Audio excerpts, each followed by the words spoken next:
ప్రస్తుతం టీఆర్ఎస్ అధినేత కేసీఆర్ మనకి టెలిఫోన్ లైన్ లో అందుబాటులో ఉన్నారు. కేసీఆర్ గారు, ఈవీఎం మిషన్ ట్యాంపర్ ఏ రకంగా చేయొచ్చో ఇక్కడ ఒక టెక్నికల్ స్పెషలిస్ట్ చేసి చూపించారు.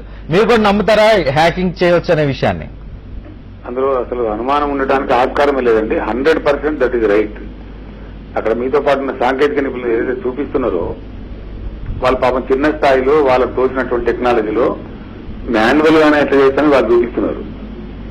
కానీ ఈ 2009 ఎన్నికల తర్వాత ఇంకా అంటే నేను మీ దగ్గర ఉన్న వాళ్ళని చిన్నవాళ్ళని చెప్పడం కాదు నా ఉద్దేశం.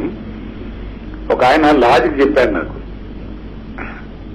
మనిషి భూమి మీద కూర్చొని గ్రహాంతరంలో ఉన్నటువంటి శాటిలైట్స్ ను శాటిలైట్ షిప్స్ ను ఇక్కడ ఉన్నటువంటి కంప్యూటర్స్ ద్వారా కంట్రోల్ చేయగలుగుతున్నప్పుడు ఆఫ్టర్ ఆల్ భూమి మీద నుంచి భూమి మీద ఉన్నటువంటి వీటిని ట్యాంపర్ చేయడం అనేది అసలు ఇష్యూయే కాదండి అని చెప్పారు ఆయన.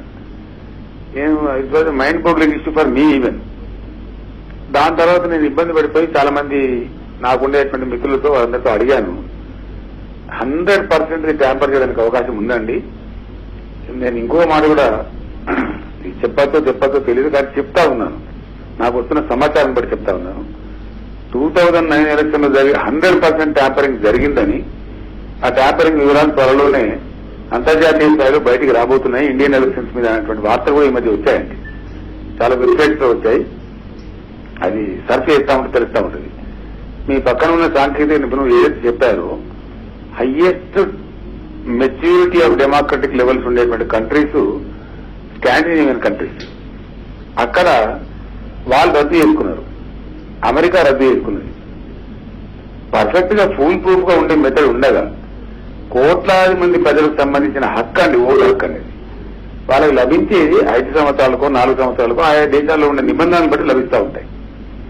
ఆ హక్కులు కూడా ఈ దుర్మార్గంగా ఆక్రమించి అగ్రెండైజ్ చేసి అధికారం చేతుల్లో ఉండే వాళ్ళు చేపట్టుకోవడం కరెక్ట్ కాదని చెప్పి మీ పక్కన ఉన్న సాంకేతిక నిపుణులు వాళ్ళు చెప్తా ఉన్నారు. దేశానికి ఒక సందేశం ఇస్తా ఉన్నారు. దాంట్లో ఈ కోడిగుడ్డు మీద ఎన్నికలు పెట్టడం కాకుండా ఫుల్ ప్రూఫ్ మెథడ్ పెట్టండి అంటున్నారు. కేసీఆర్ గారు చర్చ జరగాలి దీని మీద. కేసీఆర్ గారు, మన ఎలక్షన్ కమిషన్ ఒకటి ఉంది, మనది ఇండిపెండెంట్ అటానమస్ బాడీ ఉంది.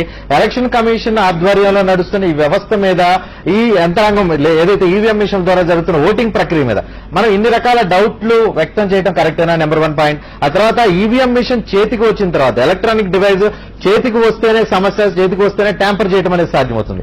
చేతికి రావడం అనేది మన దగ్గర ఉన్న అటానమస్ ఎలక్షన్ కమిషన్ బాడీ దగ్గర నుంచి బయటకు రావడం అనేది అంత ఈజీ ప్రక్రియ అనుకుంటూ ఉన్నారా?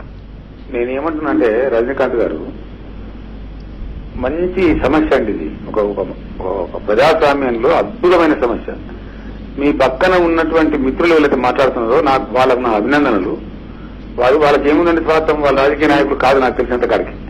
మీతో ఉన్నటువంటి చర్చలో ఉన్నటువంటి రావు గారు కానీ ఇతర మిత్రుల పేర్లు నాకు తెలియవు. వాళ్ళు గొప్ప చర్చ తెరవేశారు ఈరోజు. వాళ్ళకేం పొలిటికల్ పార్టీ అధ్యక్షులు గారు వాళ్ళు ఎమ్మెల్యే నిలబడే వాళ్ళు గారు, ఎంపీ నిలబడే వాళ్ళు గారు, వాళ్ళకేం రాజకీయ స్వార్థం లేదు. But still why they are fighting on behalf of the people. Democratic spirit continue కావాలి, ప్రజల హక్కులు కాపాడబడాలనేది వాళ్ళ స్పిరిట్ అండి. నేను వాళ్ళని హృదయపూర్వకంగా అభినందిస్తా ఉన్నాను. Right sir, thank you very much అండి.